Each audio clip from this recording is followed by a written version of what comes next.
Have you ever looked in a drawer or a closet or maybe a room and thought to yourself, oh, this is such a mess. I don't even know where to start. Messy spaces can be really overwhelming. Here are 10 key answers to common decluttering questions so you can make more progress with less stress. The first question is where to begin decluttering. And honestly, there's a lot of expert opinion on this. Marie Kondo had a whole order of things that you were supposed to do and said basically to pull everything out and make a mess. Dana K. White, I think, is a lot more realistic and says don't make a mess, do things in a no-mess, sustainable order. I honestly think there are a lot of ways. So a good strategy is to think about yourself, your personality, your energy, your time. What can you realistically do? If you have days where you're home, maybe your kids are out of the house, something's going on, and you can really pull everything out of a closet, deal with it all, and then put back the few things you want, awesome. That's totally fine. I did that when I was pregnant with my first child because my nesting took the form of throwing a lot of things away. But if you know that your energy is limited or your time is limited or you just don't have a day or 2 or 3 or a week to throw at this thing, my advice would be to pick somewhere where you're really going to see and feel the progress. If you work from home and your office is a hot mess and it causes you a lot of stress, that might be the place to start. If you have a closet that's so jammed full that you can't effectively store the things you know you do need to keep, that could be a good place to start. For me, in a home that I've managed over the years, and it did take a few years to learn how to do this, that is reasonably tiny most of the time, I start in my living room because since that's where I am for a lot of the day, if it's messy, it bothers me. So I start there. And if all of that sounds totally overwhelming and you just need a quick win, it's okay to start with a junk drawer. Basically, instead of worrying so much about where to start, just start. Do something. Starting and making progress imperfectly is a lot better than determining some perfect system, but your house is messy for another 6 months while you wait to figure out what that is. Started is better than perfect. A problem that I think is easy to run into is losing motivation. I think it's one of the reasons why for a lot of people pulling everything out into this massive pile and trying to fix it from there isn't a great strategy because you get about 20% of the way through the pile or even 80% of the way through the pile, but now you're tired and your motivation's gone and the rest of that pile, it stays in a pile for a long time.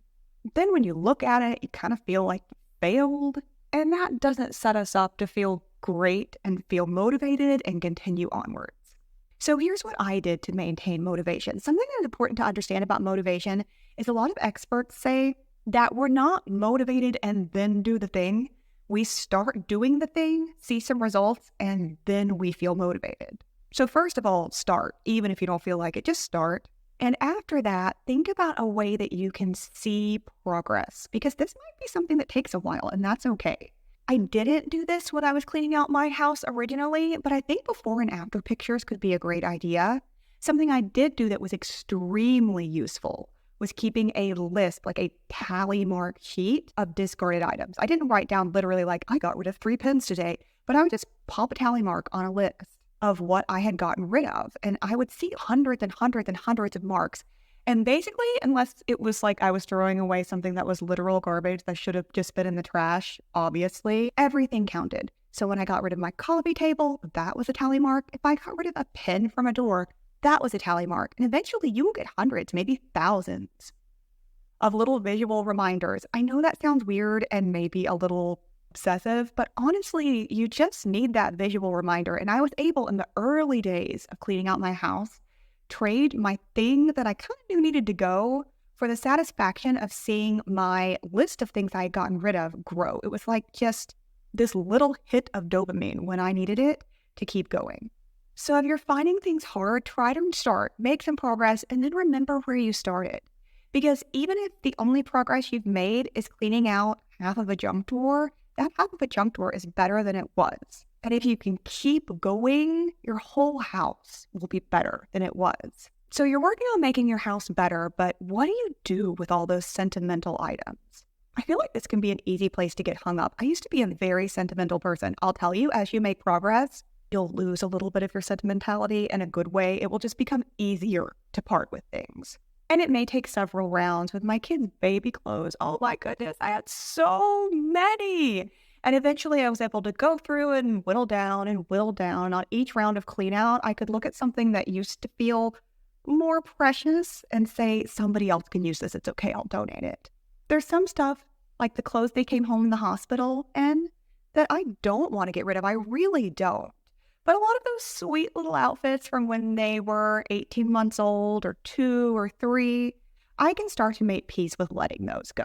So practice. You will get better over time. In the meantime, while everything still feels so hard to let go of, there are some hacks, just some little things you can do. Some people take pictures of things that they're afraid to let go of. I did this in the early days. It was really helpful because I would have something I just really thought I needed to remember, but take a picture of it. And then I realized I never went back and looked at those pictures. I didn't miss the thing, but in case I had been wrong, I did have a reminder of it. So you can take pictures, you can digitize. While I highly recommend discarding rather than just organizing, for some smaller things, putting them in better order helps. Some of my kids' artwork that is worth keeping, let's say, because my kid produces a lot of art. I can't keep it all. Our house would be up to the ceilings with paper. We have one of those little frames in the kitchen where you can tuck like 50 pieces of paper behind it and update the kids' art. And when that gets full, eventually I'm just going to pull it out and kind of look through what really seems precious. I can store in a more permanent way. And when I look at and go, this doesn't have to travel with me for the rest of my existence, I'll be able to let that go. So practice, digitize, and to a much lesser extent, because we don't want to keep too much stuff, organize. If you do those 3 things, you'll eventually be able to let go of more and more. But just remember, when you put things away, go back through them. It's okay to do more than one round. It's okay to look at something one week and then again the next week and then again a month later and pare down further. Do what you need to do to keep going. Don't get so hung up on something you think you could never part with that you stop making progress. And in that vein, it can be better to leave highly sentimental items for later. If you have a bunch of crud you can let go of, let it go. Deal with the sentimental things at a different time. And remember that some of the things that you do let go of can be donated to go live a new life somewhere else. They can be used and appreciated somewhere else.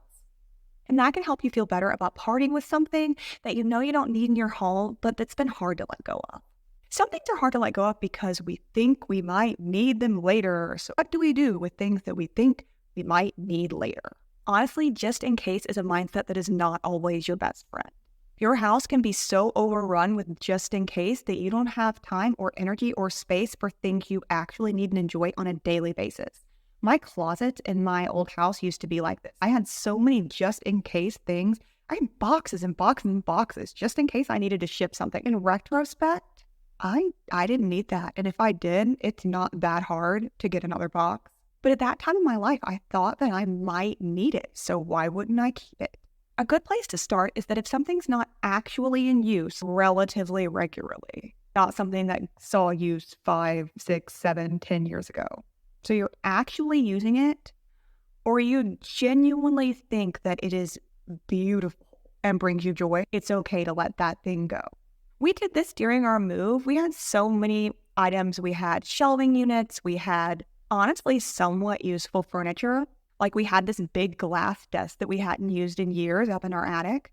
And it would have been easy to look at all this stuff and go, this thing has a purpose and I could maybe at some point use it. What if I want a new desk and we don't want to buy a new desk? It's okay, let it go. If you really realize that you needed something that you let go, you can often borrow it or maybe find a used version as a replacement, but there are very few things. I'm actually having trouble recalling anything that I've decluttered from my home over the years that I genuinely wish I had back. Your peace of mind and your ability to have a calm, functional, tidy home where you feel good, that is more important than whatever thing that you're keeping for a just-in-case scenario that may never come. Kind of piggybacking off the back of that, a lot of people want to reclaim value from that kind of stuff. They want to sell it. If you have a history of doing that, you know how to do it, and you can do it quickly and actually get rid of the thing, like you pop it on Facebook Marketplace and it's gone in 24 hours, good for you. Do it. The general path in my home is that we donate, because I found, especially for smaller items, the amount of time it might take me to reclaim the value that I think something has, it hasn't been worth it. A lot of the things that I think might be worth money, it turns out when I put them out there into the world, they're not actually worth very much money. A lot of times we have a bias because we paid for something. We're like, if I paid $200 for this, surely 10 years later, it's still worth $180. No, it's probably not. It probably isn't. Again, your time and your space and your peace of mind, those are worth something. Dollars are not the only thing that is worth something. So really consider, if you don't have an extremely fast and effective strategy for selling an item, to just donate it. I keep saying it, but I mean it. You are worth more than that stuff. It's okay to move on from it. Another common decluttering issue is, how do you deal with limited time? So as we talked about before, you might find yourself with several days to devote to this, but for a lot of us, we work full time, or we are taking care of our kids full time, and we've got to cook meals, and we've got to keep our house in some type of order. We can't just totally stop doing the dishes and laundry because we're trying to declutter. We've got places we have to go, we have things we have to do, and we're not looking at days stretched before us to deal with all of this. Don't worry about setting aside a day to deal with some junky closet. If you can, like I said, that's good. But if you can't, that is fine. When you find 5 minutes, go in there and get rid of something. As you walk through your house during the day, if you see some things that you're like, I don't need that, and it's just making my countertops look gross, let it go. Do what Dana K. White suggests and keep a donatable donate box, which means like a disposable container, like a cardboard box that says donate on the front, and you just put stuff in there through your day. Just go through and put your stuff in there. Don't let setting apart some giant block of time be the thing that stops you. A little bit of progress over a long period of time will add up, and you will get better. You will see more and more things that you realize aren't bringing value to your home, and you'll be able to let them go. This compounds over time. So start, use whatever few minutes you have and whatever energy you can reasonably give this, and let things go. Even if it's 5 minutes a day or 10 minutes a day, that is way better than 0 minutes a day. It will all add up. Now, what if you live with someone who doesn't want to declutter? The answer to that is really going to depend on that person and your relationship to that person. I have a 7-year-old and a 4-year-old, and if they don't want to declutter, but their rooms are unmanageable, we have to declutter.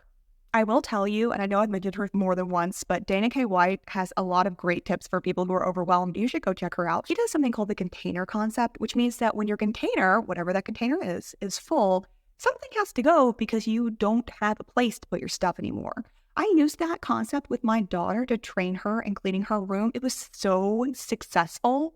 I can be like, this is your Barbie bin. If you have more Barbies than fit in your Barbie bin, some of your Barbies need to be donated. They can be with a kid who will use them, but you have more than fit. That has been so effective. It's not personal. It doesn't offend her. It's not about me versus her stuff. It doesn't fit in the box. It doesn't fit in the box. So that can be a great strategy with kids.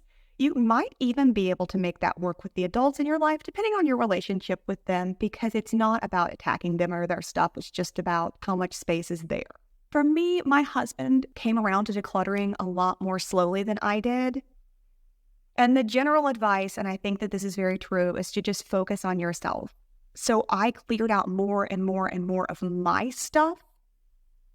And eventually, as he started seeing a cleaner and cleaner home and realized that he valued that, he slowly came on board. It wasn't overnight, and fighting with him about it wasn't going to change things or make things better. But over time, he did come on board and eventually did this massive garage clean out project that I thought was never, literally never going to happen. It just took a while for him to come around. So give people space and time and worry about you. If half the stuff in the house is yours and you pare that way back, you've already made a huge difference. And you'll be able to live more comfortably and manage your own things more comfortably, even if the other adults in your home aren't interested. A quick tip, if you feel a need to bring up a certain item, and you'll really have to judge this for yourself if it's an item that can be brought up, if it's going to be a highly emotional and triggering topic to that person. But for some things that you think really aren't a big deal, Instead of saying, is it okay to get rid of this or do you want to get rid of that? Because the answer is almost always no from someone who's not doing a lot of decluttering. Saying, which one of these things are we going to get rid of has been helpful for me. So once I noticed my husband had 3 of the same pair of shoes, and I was like, which of these can we let go? And he actually was okay with that. That may not be the case for you, and you never want to be causing loads of conflict. It's not going to help the situation. But sometimes changing your language with more of a gentle expectation that we're moving through items, as opposed to kind of coming at it from the base expectation that you're not getting rid of something, which the question, can we get rid of this, kind of comes from the base expectation that you're not going to get rid of it. Sometimes that can help. But above all things, focus on you.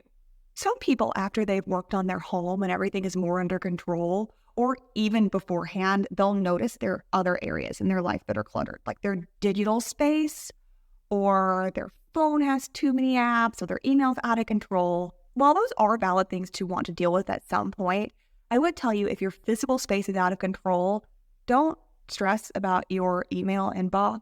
If that's really a big deal, there will be a time and a place for it.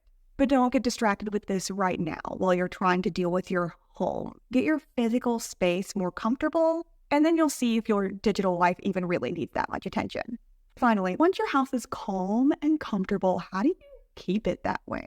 The key to that for me has been to prioritize my most lived-in spaces. My kitchen and my living room, they need to stay tidy. If my back master bathroom has gotten a little yucky, it's going to be okay. I can deal with that when I deal with it. But to keep the progress you've made, prioritize the spaces you spend the most time in. Continue to open your drawers and your closets periodically, even as you're just using them during the day, and open your eyes to the things that are in there that don't need to be in there. Go ahead and let those go. Keep that donation box going permanently somewhere in your house, and give more consideration to the purchases you're making. You'll find as you go on this journey, I did at least, that I stopped wanting to buy a lot of kind of decorative items and even some functional items, because I started realizing, like, if I bring this home, I'm going to have to take care of it. I'm going to have to store it. I'm going to have to clean it up. And I didn't want to spend my time on the thing. I just didn't. So to maintain this, give yourself the gift of continuing to do some small tidying, keeping your spaces picked up during the day, continuing to see the clutter and let things go, and remembering that your time really is worth more than items.